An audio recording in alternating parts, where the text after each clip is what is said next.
வீட்டு சாப்பாடு சாப்பிட்டு இன்னையோட ஒரு வாரம் ஆகுது. இதான் போன வெள்ளிக்கிழமை வந்தோம். நாங்கள் ஒரு வாரம் ஆகுது நாங்கள் வந்து. இப்படியே இருந்தா எங்கள் நிலைமை என்னதான் ஆகும்? 15 வருஷமா நாங்கள் இதில் செய்கிறோம் தெரியுமா. ஒரு நாள் கூட லீவ் போடாமல் வந்திருந்தோம். இருக்கிற வயசெல்லாம் போயிடுச்சு. இப்போ இதுக்கு மேல்பட்டு எங்கேயாச்சும் வேலைக்கு போனால் கொடுப்பாங்களா எங்களுக்கு? 22 வயசுலேருந்து வேலைக்கு வந்தோம். அந்த 22 வயசுல வேற எங்கேயாச்சும் வேலைக்கு போயிருந்தா கூட ஒரு கம்பெனியில் போனால் கூட இதுவாக கூட இதை பீ மூத்திரம்லாம் அள்ளியும் அந்த வயசுல கூட நாங்கள் இதெல்லாம் பார்க்கல தெரியுமா. சரி நம்மளுக்கு கிடைச்ச செய்கிற தொழில தெய்வம் சொல்லி நாங்கள் அப்படி செஞ்சோம். செஞ்சு என்ன பிரயோஜனம்? இப்போ லாஸ்ட்ல எங்களை வந்து போங்க வீட்டுக்கு போங்கன்னு சொன்னால் விடுவோம். எப்படி வயிற்றுச்சலாம் இல்லை. இப்போ வந்து நாங்கள் இங்கே 8 நாளாக தங்கிட்டு இருக்கோம். எங்களுக்கு வந்து பாத்ரூம் வசதி கூட கிடையாது. அங்கே இருக்கிறது பார்த்தீங்கன்னா பொது பாத்ரூம் 2 பாத்ரூம் தான். 2 வருஷம்ல எத்தனை பெண்கள் அங்கே நிற்க முடியும்? ரொம்ப ஜனம். நாங்கள் எவ்வளோ ஜனம் இருக்கிறோம்? 2000க்கு மேலே இருக்கிறோம். எவ்வளோ ஜனத்துக்கு அந்த 2 டாய்லெட் போகுது? நாங்கள் கியூவில் நிற்கிறோம். நாங்கள் ஒருத்தவங்க லைன்லேயே நிற்கிறப்ப அவங்களுக்கு ரொம்ப அது என்ன சொல்லுவாங்க, ரொம்ப அர்ஜென்ட் ஆயிடுச்சு போல. அவங்க அங்கேயே நின்று யூரின் போயிட்டாங்கம்மா. யூரின் போகிற வசதி இல்லாத எங்களுக்கு அதை அடக்கினா அது எங்களுக்கு வலிக்க ஆரம்பிச்சிருது. 8 நாளாக சாப்பாடு இல்லை, தூக்கம் இல்லை. எங்களுக்கு இந்த வருத்தத்திலே எங்களால் தூங்க முடியல. 2 நாளா யூரின் போக முடியாம அந்த இடத்துல வலிக்குது எங்களுக்கு. அங்க போகும்போது அந்த வரல அடிக்கிட்டு இருந்தல, அங்க போனவரை அது வரல. அது வரலமா என்ன பண்ண சொல்லு. பாத்ரூம் அடக்கிறதால என்ன வந்து கீழே சூடு.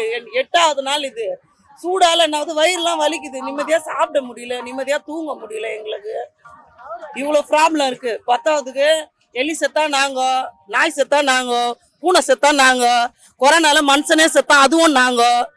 இப்ப எல்லாம் அது செத்தாலும் நாங்க. இப்ப மட்டும் குப்பை மாதிரி தூக்கி போட்டாங்க. இதான் மாடல், திராவிட மாடல். அப்புறம் விடியல் பீரியட்ஸ் ஆனா கூட அது சொல்றதுக்கு ஒரு மாதிரியா இருக்குது. பீரியட்ஸ் ஆனா கூட அங்க ஒரு டஸ்ட்பின் கிடையாது எடுத்து போடுறதுக்கு.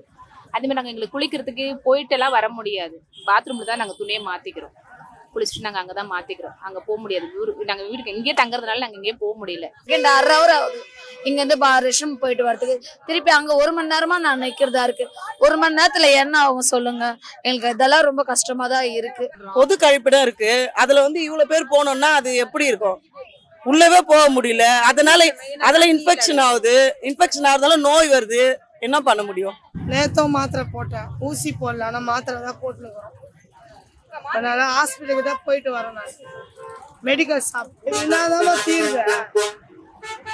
இப்படியே இருந்தேன்னாதான் இவங்களுக்கு ஹார்ட் ப்ராப்ளம் இருக்கு. ஒவ்வொருத்தவங்களுக்கும் ஒவ்வொரு பிரச்சனை இருக்குது. இவங்களுக்கு சர்ஜரி முடிஞ்சிருக்குது. எல்லாரும் நிறைய கூட்டம் வரதுனால அது இன்ஃபெக்ஷன் ஆகுது.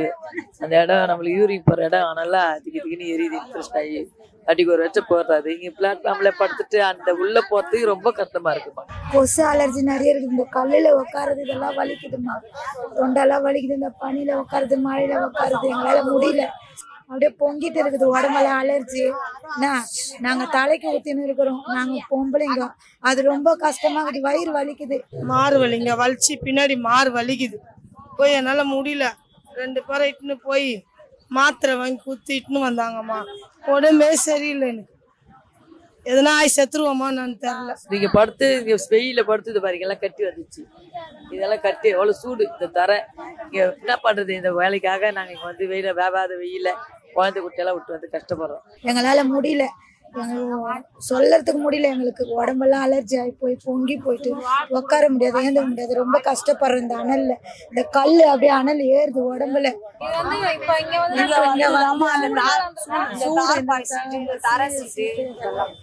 இங்க நைட்ல படுக்க முடியல. துணி விளக்குது, அது விளக்குது. அது ஒரு கஷ்டமா இருக்கு. இங்க நிறைய கஷ்டம்தாம்மா இருக்கு. எங்களுக்கு ரொம்ப கஷ்டப்படுறோம். நாங்க இங்க பாத்தீங்கன்னா படுக்கிறதுக்கு வந்து எங்களுக்கு பாதுகாப்பு இல்லை. மெயின் நிறைய பேர் குடிச்சிருக்காங்க. எங்க ஆட்களுக்கு சேர்ந்து வெளியாட்களும் நிறைய பேர் இருக்காங்க. இதுல யாரு நம்ம ஆட்கள் யாரு வெளியாட்களும் தெரியாம இருக்கிறாங்க.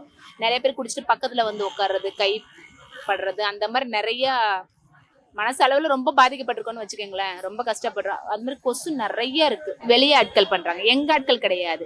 ஏன்னா அவங்க வந்து இப்போ இங்க அங்க ரோட்ல அந்த சென்ட்ரல்ல படுத்திருக்கிறவங்க எல்லாருமே இங்க வந்துடுறாங்க. சாப்பாடு கொடுக்கறதுனால அவங்களும் வந்து கலந்துக்கிறதுனால யாரு எங்க ஆட்கள்னு தெரிய மாட்டேங்குது. ஆனா எங்களுக்கு எங்க ஆட்கள் தெரியும். யாரு இந்த எந்தெந்த டிவிஷன் சேர்ந்தவங்கன்றது தெரியும். ஆனா அவங்க வந்தவங்க வந்து வேற ஆட்கள் எங்களுக்கு தெரியும். சாப்பாடு கேட்கற சாக்குல வந்து உட்காந்து ஒரு மாதிரி தப்பா இது பண்ணிடும். அது எல்லாத்தையும் பொறுத்துட்டு இருக்கிறது ரொம்ப கஷ்டமா இருக்குது. அவங்க ஒரு நல்ல முடிவு சொன்னாங்கன்னா கொஞ்சம் நாங்க இங்க இருந்து கிளம்புறதுக்கு எங்களுக்கு கொஞ்சம் நல்ல வாய்ப்பா இருக்கும்னு நாங்க நினைக்கிறோம். எதை பத்தியுமே இது பண்ண மாட்டாங்களே. விடியல் ஆச்சுன்னு சொல்லிட்டு விடியாத இன்னும் விடியல எங்களுக்கு உட்கார்ந்துக்கிறோம் 8 நாளா.